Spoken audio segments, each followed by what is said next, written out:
ಪ್ರಿಯ ವೀಕ್ಷಕರೇ, ದೇಶ ಕೋಶ ಪರಂಪರೆ ವಾಹಿನಿಗೆ ಸ್ವಾಗತ. ಇಂದಿನ ಸಂಚಿಕೆಯಲ್ಲಿ ಚಾರಣದ ಮತ್ತೊಂದು ಪುಟ್ಟ ತಾಣವೊಂದರ ಪರಿಚಯ ಮಾಡಿಸುವುದಿದೆ. ಅದುವೇ ಗಡಾಯಿಕಲ್ಲು. ಈ ಮೊದಲು ದಕ್ಷಿಣ ಕನ್ನಡದ ನಾವೂರು ಕಡೆಯಿಂದ ಕುದುರೆಮುಖಕ್ಕೆ ಚಾರಣ ಮಾಡುವವರು ಗಡಾಯಿಕಲ್ಲು ತುದಿಯೇರದೆ ಹೋಗುತ್ತಿರಲಿಲ್ಲ. ಇದು ಒಂದು ರೀತಿಯಲ್ಲಿ ಕುದುರೆಮುಖ ಚಾರಣಕ್ಕೆ ಮುಂಚಿನ ತಾಲೀಮು ಇದ್ದಂತೆ. ತಾಲೀಮು ಎಂದಾಕ್ಷಣ ಸುಲಭ ಎಂದ ಅರ್ಥವಲ್ಲ.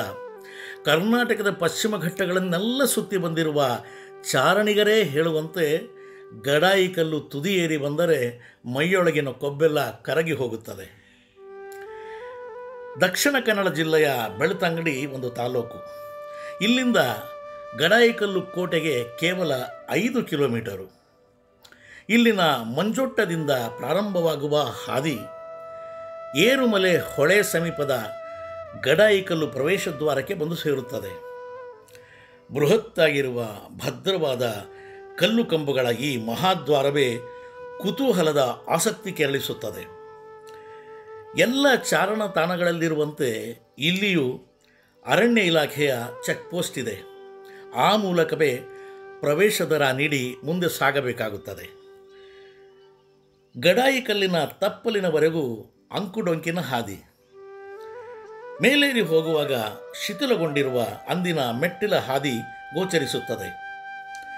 ತುಂಡು ಕಲ್ಲುಗಳ ನಡುವೆ ಸಾಗುತ್ತಾ ಕಾಡಿನಿಂದ ಆವೃತವಾದ ಕಾಲುದಾರಿಯಲ್ಲಿ ಹೆಜ್ಜೆ ಇಡುತ್ತಿದ್ದಂತೆ ದಾರಿ ಬೆಳೆಯುತ್ತಲೇ ಹೋಗುತ್ತದೆ. ಯಥೇಚ್ಛವಾಗಿ ಬೆವರು ಹರಿದು ಸಾಕಷ್ಟು ದಣಿವಾಗಿಸುತ್ತದೆ. ನೀರು ತುಂಬಿದ ಬಾಟಲಿಯಂತೂ ಜೊತೆಗೆ ಇರಲೇಬೇಕು. ಕಡಿದಾದ ಏರುದಾರಿ ನಿರಂತರವಾಗಿ ಏರಲಾಗುವುದಿಲ್ಲ. ಅಲ್ಲಲ್ಲಿ ಕೊಂಚ ಸುಧಾರಿಸಿಕೊಂಡು ಸಾಗಬೇಕಾಗುತ್ತದೆ. ಇತಿಹಾಸದ ಕುರುವಾಗಿ ಕೋಟೆಯ ಗೋಡೆಗಳು, ಶಿಥಿಲಗೊಂಡ ಪಿರಂಗಿ ಕೂಡ ಅಲ್ಲಿ ಕಾಣಸಿಗುತ್ತದೆ. ಸಾಕಷ್ಟು ಮೇಲೇರಿ ಬಂದ ಮೇಲೆ ಕೊನೆಯ ಹಂತದ ಹಾದಿ ತೆರೆದುಕೊಳ್ಳುತ್ತದೆ.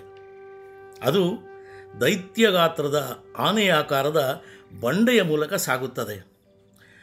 ಗಗನಕ್ಕೆ ಹೊರಟಂತಿರುವ ಮೆಟ್ಟಿಲ ಓಣಿಯನ್ನು ಈ ಬಂಡೆಯೊಳಗೆ ಕಡದಿರುವ ರೀತಿಯಂತೂ ವಿಸ್ಮಯ ಹುಟ್ಟಿಸುತ್ತದೆ.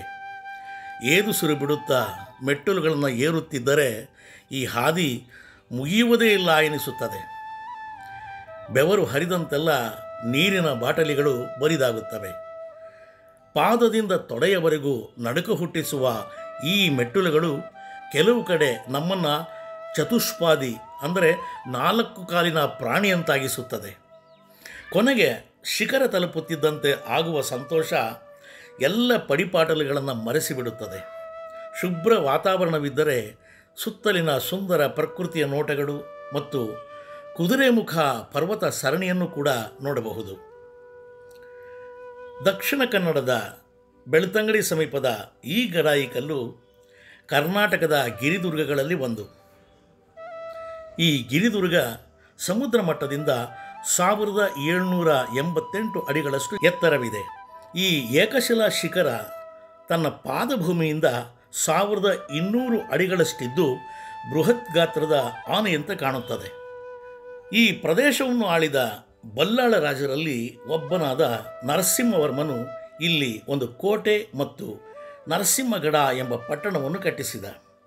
ಇದನ್ನು ನರಸಿಂಹ ಅಂಗಡಿ ಎಂದು ಸಹ ಕರೆಯಲಾಗುತ್ತಿತ್ತು ಎಂಬ ಉಲ್ಲೇಖವಿದೆ. ಗಡ ಎಂದರೆ ಕೋಟೆ ಎಂದರ್ಥ. 1784ರಲ್ಲಿ ಟಿಪ್ಪು ಸುಲ್ತಾನ್ ಗಡಾಯಿಕಲ್ಲು ಕೋಟೆಯನ್ನು ವಶಪಡಿಸಿಕೊಳ್ಳುತ್ತಾನೆ. ಏನೇ ವಶಪಡಿಸಿಕೊಂಡರೂ ಆತ ಮೊದಲು ಮಾಡುವ ಕೆಲಸ ಎಂದರೆ ಹೆಸರು ಬದಲಾಯಿಸುವುದು. ತನ್ನ ತಾಯಿ ಜಮಾಲಬಿಯ ನೆನಪಿನಲ್ಲಿ ನರಸಿಂಹಗಡವನ್ನು ಜಮಾಲಾಬಾದ್ ಎಂದು ಕರೆಯುತ್ತಾನೆ. ಆದರೂ ಸ್ಥಳೀಯರು ಇಂದಿಗೂ ಗಡಾಯಿಕಲ್ಲು ಎಂದೇ ಕರೆಯುತ್ತಾರೆ. ಒಂದು ಕಾಲಕ್ಕೆ ವೈಭವಯುತವಾಗಿ ಮೆರೆದಿರುವುದಕ್ಕೆ ಸಾಕ್ಷಿಯಾಗಿ ಇಂದು ಇಲ್ಲಿ ಕುಸಿದ ಬುರುಜುಗಳು, ಜರಿದ ಕೋಟೆಗೋಡೆಗಳು, ಒಡೆದು ಬಿದ್ದ ಪಿರಂಗಿ, ಪಾಳು ಬಿದ್ದ ಹೊಂಡ ಇತ್ಯಾದಿ ಉಳಿದುಕೊಂಡಿವೆ. ಕೆಲ ದಶಕಗಳ ಹಿಂದೆ ತುಂಬ ನಿಗೂಢವಾಗಿದ್ದ ಈ ದುರ್ಗಮ ಕೋಟೆ ಭಯ ಹುಟ್ಟಿಸುವಂತಿತ್ತು. ಆದರೆ ಇಂದು ಅರಣ್ಯ ಇಲಾಖೆಯ ಸುಪರ್ದಿಯಲ್ಲಿ ಚಾರಣಿಗರು ಬಂದು ಹೋಗುತ್ತಿರುವುದರಿಂದ ಗಡಾಯಿಕಲ್ಲು ಹೆಚ್ಚು ಸುಧಾರಣೆ ಪಡೆದುಕೊಂಡಿದೆ. ವೀಕ್ಷಕರೇ, ಸರಣಿಯ ಪೂರ್ಣ ವೀಕ್ಷಣೆಗೆ ಧನ್ಯವಾದಗಳು.